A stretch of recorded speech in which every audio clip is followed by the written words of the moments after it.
Bismillahirrahmanirrahim. Assalamualaikum warahmatullahi wabarakatuh. Halo para pembelajar dimanapun kalian berada. Alhamdulillah hari ini kita masih diberikan kesehatan oleh Allah Subhanahu wa Ta'ala sehingga bisa mengikuti pembelajaran online pada hari ini.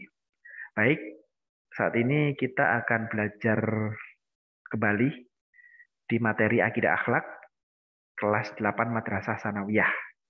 Oke, kali ini kita akan belajar bab 3. Nah, oke. Bab 3 tentang membiasakan akhlak terpuji, yakni ikhtiar, tawakal, sabar, syukur, dan qanaah. Seperti biasa, sebelum kita mulai pembelajaran, kita awali dengan berdoa. Semoga mendapatkan keberkahan dari Allah Subhanahu wa Ta'ala. Berdoa mulai.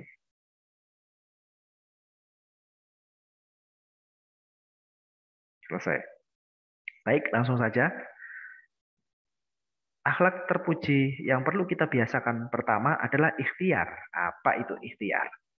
Ikhtiar adalah usaha sungguh-sungguh seseorang, ya, seorang hamba untuk memperoleh apa yang dikehendakinya.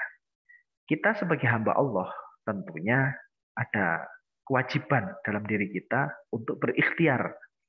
Dalam Quran surah Ar-Ra'd ayat 11, ya. Di sini kita ditampar keras secara tidak langsung bahwasanya seorang muslim atau mukmin, orang yang beriman yang mengaku dirinya adalah hamba Allah, itu dia tidak terlepas dari ikhtiar. Nggak boleh malas-malasan. Ini dibuka dengan ikhtiar. Jadi kali ini eh, kita belajar langsung ditampar. Maksudnya adalah ditampar motivasi. Bahwasanya bukan termasuk hamba Allah. Bukan termasuk eh, peneladan atau yang mengikuti jejak-jejak Nabi dan Rasul.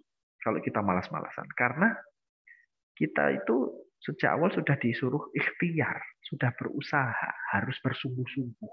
Nggak ada Nabi malas-malasan nyontohkan itu. Orang sukses pun nggak ada malas-malasan. Ya kan? Nah, bentuk-bentuk ikhtiar itu apa saja? Nah, di situ bekerja keras. Ya, tidak menggantungkan nasibnya pada orang lain. Kalau misalnya kita sebagai anak, bentuk bekerja kerasnya apa? Ya, bekerja keras dalam belajar. Bekerja keras mempersiapkan masa depan. Bukan walaupun sebagai anak, oh yang kerja keras biar orang tua aku. Aku kan belum kewajiban cari uang. Bukan begitu. Ikhtiar di sini banyak aspek.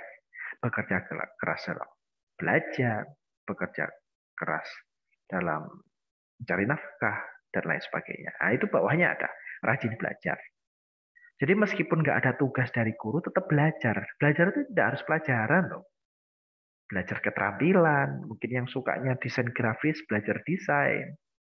Kemudian ada yang suka uh, anime, dia buat-buat kartun dari barang bekas, ya kan? Itu kan bisa mempunyai nilai jual yang tinggi, begitulah.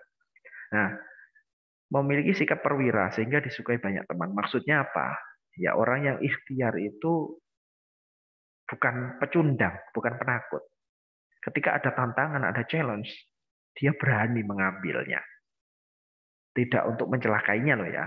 Di sini misalnya ada challenge yang bisa mengerjakan tugas 1 sampai 10 benar semua, dia akan mendapatkan hadiah. Wah, tapi kalau nggak kerjakan juga nggak apa-apa. Nah, kalau orang yang bekerja keras, pasti dia akan berusaha. Wah, lumayan nih, bisa buat mengasah kemampuan. Nah, orang pekerja keras itu seperti ini. Dia selalu semangat, selalu optimis, begitu loh. Nah, contoh perilaku membiasakan diri selalu berikhtiar itu bagaimana? Giat dan bersemangat dalam berusaha, tekun dan melaksanakan tugas yang diamanahkan terhadap dirinya. Jadi ikhtiar itu sudah harus loh. Bukan hanya orang yang bekerja saja, tapi kita semua seorang pembelajar, kita harus ikhtiar. Lalu ikhtiar itu berdampak apa sih? Nah ini, ikhtiar itu kan akhlak terpuji. Dampak positifnya itu adalah menghilangkan rasa malas. Orang yang punya ikhtiar yang tinggi, dia akan nggak punya malas. Selalu semangat. Apalagi murung. Enggak. Orangnya suka semangat ya. Suka kegiatan. Murung nggak punya. Dia akan awet muda. Seperti saya ini. Nggak bercanda-bercanda ya. Jadi kalau kalian ingin awet muda, jangan malas-malasan. Ya, nggak boleh malas-malasan itu. Harus ikhtiar. Karena di dalam ikhtiar ada semangat. Wah, cita-citaku pengen menjadi YouTuber. Ya sudah, otomatis kalian selain belajar, mengasah kemampuan, ya terus dilakukan. Buat konten, ide kreatif, dan lain sebagainya. Begitu. Nggak mengeluh, sulit, nggak punya kamera. Wah, aku masih kecil. Siapa bilang? Dengan keterbatasan-keterbatasan itu kita bisa memaksimalkan potensi yang kita punya. Gitu loh, ya, tetap semangat. Harus ikhtiar. Ingin cita-citanya apa tercapai harus ikhtiar. Ingin impiannya apa harus ikhtiar. Begitu. Masa ya kita kalau makan lapar. Orang yang lapar biar kenyang bagaimana? Ya makan toh. Nggak mungkin ketika kita aduh aku lapar. Tapi kok aku nggak kenyang-kenyang? Ya iyalah kamu kan duduk. Kalau lapar ya berangkat ke dapur ambil makanan. Nah, perjalanan itulah disebut ikhtiar. Gitu. Kemudian dampak positif selanjutnya adalah adanya kepuasan batin dan terhormat dalam pandangan Allah. Oke, selanjutnya ada tawakal. Tawakal itu berasal dari kata wakalah, yang berarti menyerahkan atau mempercayakan dan mewakilkan urusan kita dengan orang lain. Tapi sebenarnya yang dimaksudkan di sini adalah tawakal berserah diri kepada Allah Subhanahu wa taala. Jadi orang yang bertawakal itu menunggu keberhasilan apa yang diusahakannya. Karena tawakal itu terjadi setelah ikhtiar.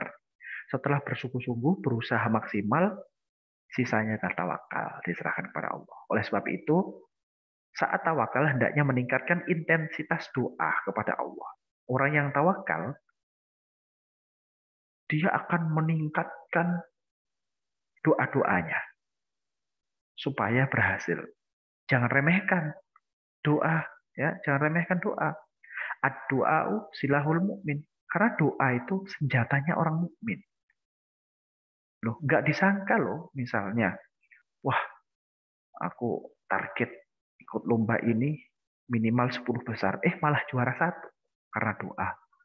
Karena pesaing-pesaingnya banyak yang diskualifikasi. Nah, itu salah satu kekuatan doa gitu. Melihat eh, apa namanya keluarganya sakit, sudah ikhtiar dibawa ke dokter, kemudian diobati ini dan itu. Bismillah ya Allah, sembuhkanlah keluargaku.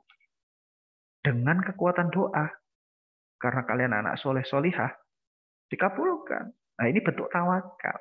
Tapi tawakal terjadi setelah ikhtiar. Gitu. Dampak positifnya tawakal apa? Meningkatkan keyakinan, keimanan kepada Allah, memperoleh ketenangan dan ketentraman jiwa. Kenapa kok orang tawakal itu jiwanya tenang? Karena orang yang tawakal itu sudah pasrah sepenuhnya kepada Allah, ya kan? Dan hatinya itu pasti teguh. Dia sadar bahwa dirinya lemah. Karena Allah Maha Perkasa, Al-Aziz, maka lemahnya kita itu kita pasrahkan kepada Allah. Kita sandarkan kepada Zat yang Maha Kuat. Begitu motivasinya. Quotes today. Lanjut, syukur. Nah, kalau syukur itu berasal dari kata syukron, syakara yashkuru, yang berarti berterima kasih. Jadi berterima kasih kepada siapa ya? Kepada Allah, ya kan? Nah, bersyukur itu ada ciri-cirinya. Tidak pernah mengeluh dalam hidupnya. Selalu mengucapkan alhamdulillah apabila mendapatkan nikmat dari Allah. Mau berbagi kebahagiaan kepada orang lain. Bentuk rasa syukur seperti itu, ya. Kalau kalian memang mendapatkan rezeki lebih dari Allah, bentuk rasa syukurnya ya berbagi kebahagiaan ke orang lain, gitu loh. Contoh nih, kalian nanti sukses. Amin, insya Allah semuanya sukses. Ketika kalian sukses, wah, aku alhamdulillah sudah berhasil, sudah sukses. Apa yang harus kalian lakukan? Ya bersyukur. Selain alhamdulillah, apalagi? Nah, ini cara bersyukur itu menjadi 3 bagian. Ada bersyukur dengan lisan, alhamdulillah. Bersyukur dengan badan atau dengan perbuatan, itu dilakukan bentuk syukurnya. Bersyukur dengan hati. Ya. Jadi hati akan tenang. Nah, ini bentuk syukur yang dilakukan itu contohnya seperti apa? Kalian ketika sukses nanti, cari Pak Rofi. Nah, cari saya. Wah, guru akidahku dulu siapa ya? Rofi Jackson. Wah. Ustadz, saya alhamdulillah sudah berhasil. Karena saya sudah punya perusahaan. Ada yang sudah jadi dokter. Ini ada rezeki lebih. Orang tua saya semuanya sudah haji. Orang tua saya sudah umroh dan seterusnya. Saya ingin menghadiahkan haji khusus untuk Ustadz. Masya Allah. Ini bentuk syukur. Nah, itu tidak ada salahnya. Ya. Dan itu banyak kisah seperti itu. Semoga itu ada di antara kalian. Amin. Ya Rabbal Alamin. Dampak positifnya apa? Mendapat jaminan tambahan nikmat dari Allah. Orang yang suka bersyukur kepada Allah, itu otomatis dia akan nikmatnya lebih pastinya. Karena dia selalu berpikir bahwasanya pemberian Allah itu sudah lebih dari cukup. Begitu. Puas batinnya itu. Oke, selanjutnya adalah sabar. Masya Allah, ini yang tidak mudah ya. Sabar, apa itu sabar sebenarnya? Sabar merupakan istilah yang berasal dari bahasa Arab sobrun, yang artinya menahan, atau mencegah, atau tabah. Ada di Quran surah Luqman ayat 17. Oke, sabar dibagi menjadi 3. Sabar dalam taat kepada Allah. Seperti apa penjelasannya sabar taat kepada Allah? Loh, ya kan? Kita itu disuruh Allah atau diharamkan meminum khamr. Nah, disuruh menghindari atau diharamkan khamr atau minum-minuman keras, memakan daging babi dan hal-hal haram lainnya. Kalau kita ingin mengikuti hawa nafsu, coba bagaimana sih rasanya alkohol dan seterusnya. Kita nggak sabar, gitulah. Kita nggak sabar untuk ketaatan kepada Allah. Nah, ini bentuk sabar. Lalu bagaimana? Ya kita menahan diri. Berarti sudah bentuk sabar. Begitu. Terus selanjutnya sabar dalam menghindari maksiat. Diajari temennya, wah aku udah bisa caranya mencuri ATM orang lain. Wah, kalian bisa saja belajar, tapi kalian hindari. Ini adalah bentuk kesabaran. Ya, jadi kesabaran itu tidak hanya sebatas sabar, sabar. Enggak, tapi dia lakukan. Orang yang punya masalah kemudian orang lainnya sabar ya, sabar. Iya, yang ngalami. Orang yang bilang sabar gampang, tapi yang ngalami. Nah, begitulah kita. Kita harus sabar. Sabar saat menghadapi ujian atau musibah dari Allah. Kita ada ujian dari Allah, dapat musibah dari Allah, kita harus sabar. Jadi ada 3 macam ini. Nah, ciri-ciri perilakunya, apakah kita sabar atau tidak? Nah, ciri-cirinya apa? Nah, inilah ciri-cirinya. Memiliki emosi yang stabil, jadi nggak gampang marah, nggak gampang terpengaruh, ya kan? Ada lingkungan yang membuat dia kesel, dia tetap sabar. Ini ciri-cirinya. Terus tidak marah dan tidak membalas jika didolimi orang lain. Tidak mau menyakiti orang lain. Memiliki tutur kata dan budi pekerti yang baik. Insya Allah kalian adalah anak-anak yang solih-solihah. Kita semua adalah pembelajar yang haus akan ilmu. Tentunya menjadi orang yang sabar. Karena salah satu teknik menuntut ilmu adalah tulus zaman atau sepanjang waktu. Jadi belajar itu tidak pada waktu. Kita sampai liang lahat pun diharuskan untuk belajar. Dan proses belajar itu butuh kesabaran. Oke, lanjut. Dampak positifnya itu apa saja sih? Dapat membendung tipu daya setan. Oh iya, bisa. Kenapa kok bisa membendung tipu daya setan? Sabar. Karena seperti apapun godaan yang mempengaruhi kita untuk berbuat maksiat, itu semua setan dan kita bisa sabar. Nah, itu dia. Allah menjamin kenikmatan dunia dan akhirat kepada orang-orang sabar. Bayangkan saja ya, dampak positifnya luar biasa loh. Jadi Allah saja sudah mau menyiapkan jaminan orangnya sabar. Surganya sudah khusus pintu untuk orang sabar. Masya Allah. Ya, semoga kita tergolong orang-orang yang sabar. Amin. Oke, kona'ah. Nah, selanjutnya, kona'ah itu apa? Nah, kalau di sini kona'ah itu penjelasannya adalah kona'atan. Nah, kona'ah ya kena'u. Artinya suka menerima yang diberikan kepadanya. Dalam Quran surah An-Nisa ayat 32. Perilakunya seperti apa ciri-cirinya? Tidak pernah mengeluh. Hampir sama dengan tawakal. Tapi kona'ah itu menerima dengan senang dan sepenuh hati pemberian Allah. Ya, jadi melihat orang lain senang, kita ikut senang. Bukan iri. Kok orang, wah dia kok enak ya hidupnya. Wah, nggak ada. Orang yang qanaah itu nggak ada sifat seperti itu. Ya, kita senantiasa menerima dan yakin karena setiap yang kita alami kalau orang memiliki sifat qanaah, oh ini yang terbaik buat aku. Oh ini yang teristimewa buat aku dari Allah. Gitu. Nah, dampak positifnya apa? Jiwa dan pikiran jadi tenang. Terbebas dari rasa iri. Wadah orang qanaah itu irian. Enggak iri. Kecuali iri terhadap apa? Amal soleh. Oh subhanallah orang itu kok bisa istiqomah gitu.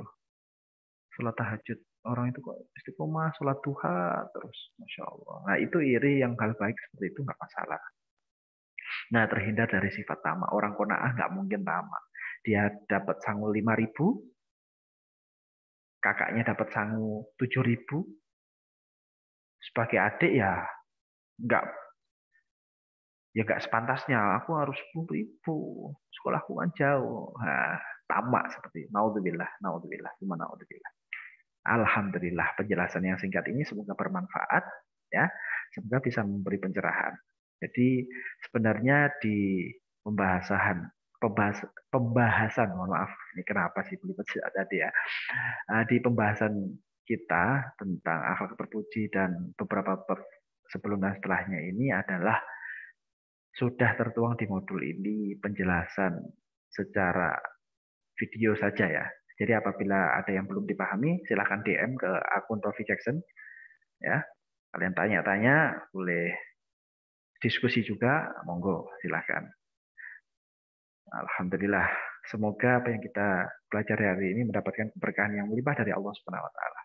Kita tutup dengan kafaratul majelis. Subhanakallahumma wa bihamdika asyhadu an la ilaha illa anta astaghfiruka wa atubu ilaik. Syukran. Wassalamualaikum warahmatullahi wabarakatuh.